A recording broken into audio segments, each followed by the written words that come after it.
کہ مدینہ شریف جب جائیں باب السلام سے جب انٹر ہوتے ہیں، اب تو باب بقی سے نہیں آنے دیتے، باب السلام سے ہی داخل ہوتے ہیں۔ تو میں نے کہا کہ جب باب السلام سے داخل ہوں تو کیا پڑھنا چاہیے، کیا پڑھتے ہوئے داخل ہوں؟ تو انہوں نے بہت خوبصورت بات کہی، فرمایا کہ اگر اس طرح سلام عرض کرو گے تو تمہیں حضوری ملے گی، تمہیں۔ میں نے کہا حضور ارشاد فرمائیے۔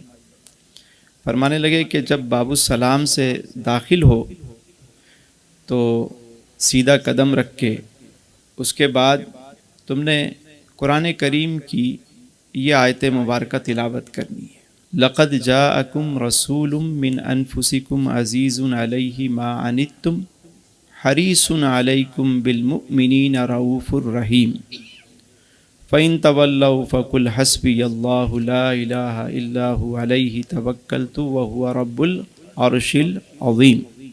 فرمانے لگے چلتے رہو اور یہ پڑھتے رہو۔ جب یہ آیت ختم ہو تو پھر یہاں سے شروع کرو۔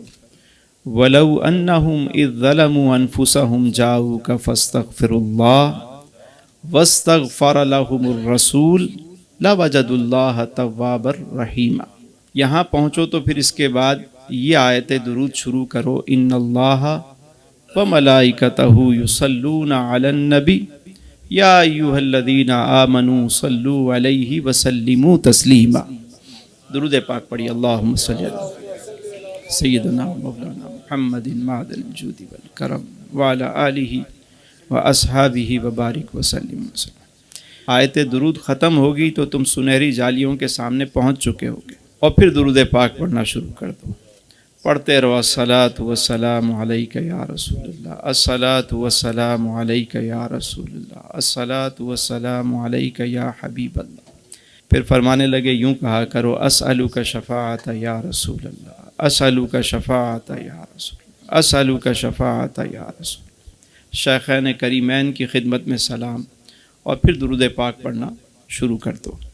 کہنے لگے اس ترتیب سے تم پڑھتے ہوئے جاؤ، اور جب تم درود پاک پڑھو گے تو کیفیت کچھ اور ہوگی۔ تو میں نے کہا یہ عمل صرف وہیں پہ جا کے کریں؟ فرمانے لگے کہ اگر روزانہ جہاں عشاء کی نماز کے بعد اگر درود پاک کی ایک تسبیح پڑھ کے اور تصور کر کے اسی طرح باب السلام سے داخل ہو جاؤ، تصور ہی تصور میں، اور اسی طرح پڑھتے ہوئے سنہری جالیوں کے سامنے پہنچ کے جب اس طرح درود پاک پڑھو گے تو انشاءاللہ کرم ہی کرم ہوگا۔ بارہا کئی بزرگوں نے بتایا کہ جب وہ اس طرح انہوں نے پڑھا تو ایک عجب کیفیات اور سوز و گداز، عشق و مستی، جذب و شوق نصیب ہوا۔ تو یہ عمل روزانہ ہم یہاں بیٹھ کر بھی کر سکتے ہیں، اور جنہیں حاضری مدینہ نصیب ہو وہ وہاں جا کر بھی اس طرح حاضری پیش کیا کریں۔ اللہ تعالیٰ مجھے